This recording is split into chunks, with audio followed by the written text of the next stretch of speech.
இந்த பார், ஆம்பளைங்க நாங்க இருக்கிற வீட்டுக்கு உன் பொண்ணுங்க 4 பேரும் வந்து முறவாசல் செய்யணும்.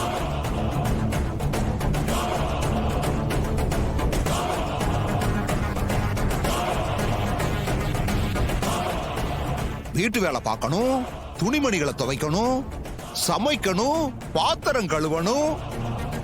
மொத்தத்துல எங்க வீட்டுல வேலைக்காரியா இருக்கணும். என்ன சவாலுக்கு சம்மதமா? ஏய் பொறுக்கி ராஸ்கல், யார்கிட்ட பேசுறேன்னு தெரிஞ்சுதான் பேசுறியா? உன்கிட்ட பேசுறேன்னு நல்லா தெரிஞ்சுதான் பேசுறேன். தோத்துட்டா உன் பொண்ணுங்க 4 பேரும் எங்க வீட்டுக்கு வேலைக்காரியா வந்து எல்லா வேலையும் செய்யணும். இதுதான் சவால். ஓகேவா?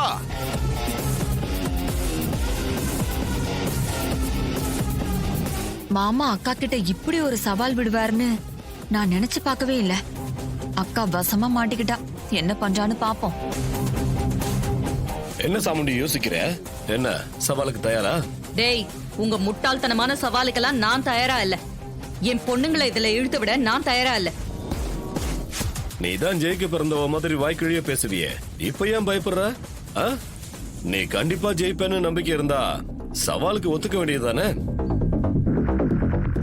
அத்த, நம்ம தோத்தா தானே கவலைப்படணும். கண்டிப்பா நம்ம தான் ஜெயிப்போம். நீங்க சவாலுக்கு ஒத்துக்கங்க. என்ன மாப்பிள்ள சொல்றீங்க? சவாலுக்கு ஒத்துக்கிறதா? ஆமா அத்த, கண்டிப்பா நாம தான் ஜெயிப்போம். இந்த சவாலுக்கு நாங்க ஒத்துக்கிறோம். ஒருவேளை நீங்க தோத்துட்டீங்கன்னா என்ன பண்ணலாம்? அத நீயே சொல்லு. நீ தோத்துட்டனா நீயும் உன் சித்த பொண்ணு எங்க வீட்டுக்கு வேலைக்காரனுங்களா வாங்க. அப்ப நீ சொன்னல வேலைங்கலாம், அத நீயும் உன் சித்த பொண்ணு சேர்ந்து செய்யுங்க. என்ன, ஓகேவா?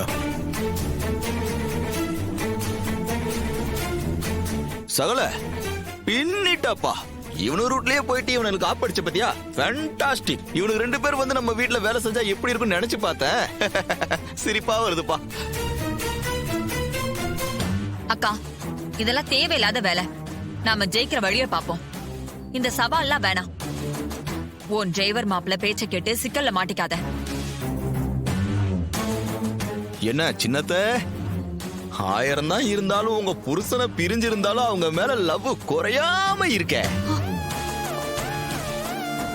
எங்க உங்க புருஷன் தோத்துவானோன்னு பயந்து தானே இப்படி சவால் வேணான்றீங்க?